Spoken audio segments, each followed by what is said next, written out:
Hi everyone, thank you so much for joining me. This is Kathy, and I am back with a second card using the Penguin Poop stamp set from Whimsy Stamps, and I will also be using the Slimline marquee die, which is also from Whimsy Stamps.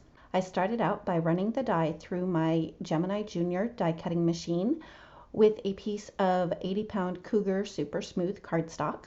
I set the frame aside so that I could start working on the inset pieces, and I just randomly stamped the heart balloon onto each of the inset pieces using My Favorite Things Extreme Black Hybrid ink. And I chose to stamp 5 hearts on each piece. I wanted to keep the hearts closer to the top of each of the little cutout pieces because I knew that I was going to be doing a shaker card. So I wanted to make sure that my shaker bits would show when they fell down to the bottom. After I finished stamping them, I started coloring the hearts. And on each piece, I did 3 of the same color combination and 2 of a different combination. And I did switch them up. So for this first piece, I did 3 red hearts and then 2 pink hearts. The second piece I did 3 pink hearts and 2 red hearts, and then I did again 3 red hearts and 2 pink hearts. I'm only going to show one panel because I colored all of the hearts the exact same way.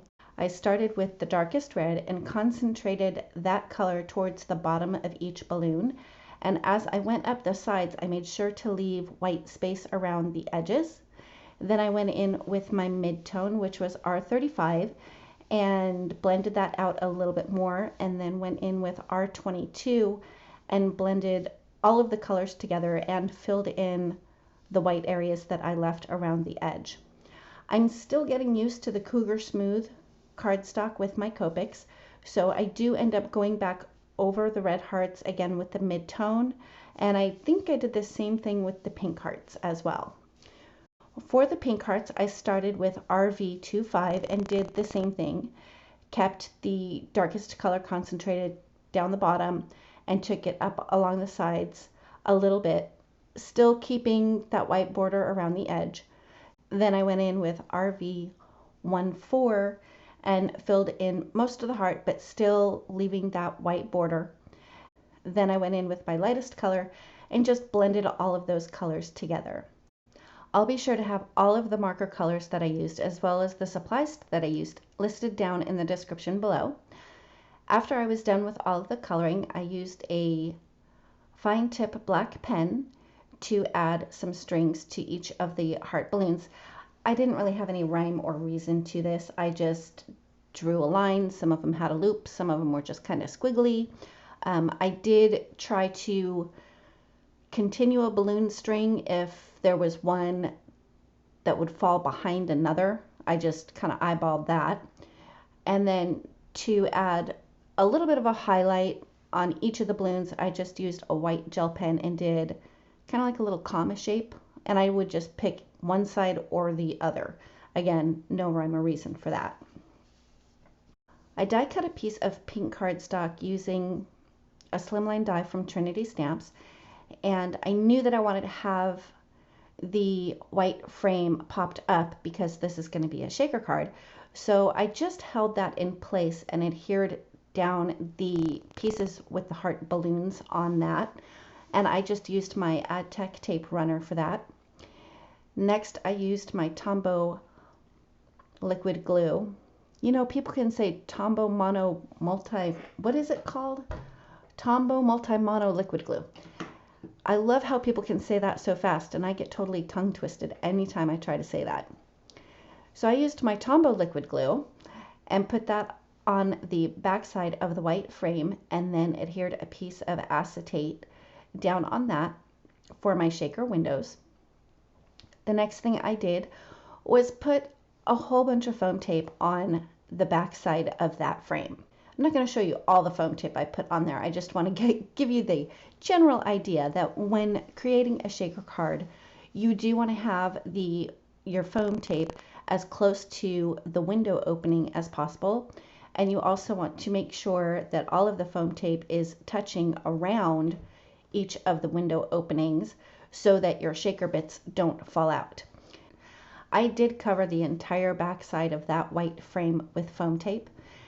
Once I had all the foam tape on there, I set that aside and started to work on my little penguin and his balloon, which I had stamped and colored and fussy cut off screen. I used the same color markers for the heart as I did on one of the inset pieces, the pink markers.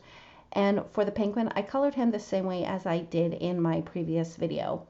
I wanted the heart balloon to have a pink string, and I had some baker's twine that was pink and white. So all I did was kind of frayed the end, and then I was able to just pull out the pink piece of thread by itself. To get that to stick to the balloon, I did a little line of glue and laid the string on top of the glue, and then I put some foam tape on top of that to really hold it in place. Then I put foam tape on the back of my penguin so that he would be all prepped and ready to go when it was time for me to place him on the front of the card.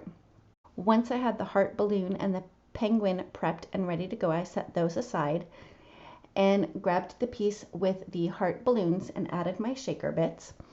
I used the Valentine sequin mix and some, I think they're called crystal clear sequins. They're both from Pretty Pink Posh. After I had my shaker bits in there, I kind of scooched them to the center so that I could adhere the white frame right on top of it. Next, I stamped the sentiment, "You're so special," using VersaFine Onyx Black ink. I created a card base by cutting it down to 8.5 by 7 1/4, and then I folded it in half on the 7 1/4 side. And then I adhered the shaker panel to the front of the note card. Final step was to put my little penguin in place, so I put him down in the bottom right hand corner. I did a tiny little dot of glue on his hand. Do penguins have hands? Not really. We'll call it a hand. I put a tiny little dot of glue on his hand, and when I pressed the heart balloon into place and then moved the string so that it would kind of stick into where I placed that glue. Wasn't too worried about the glue being white because when it does dry, it'll be nice and clear, so you might be able to see it a little bit, but I think there's so much going on that nobody would really be paying attention to that. Anyway, that finishes up my card for today. Thank you so much for joining me. If you like this video, please give it a thumbs up. If you've not yet subscribed, I'd love it if you would. And don't forget to ring the bell so you're notified every time a new video is posted. Thanks again, and we'll see you next time.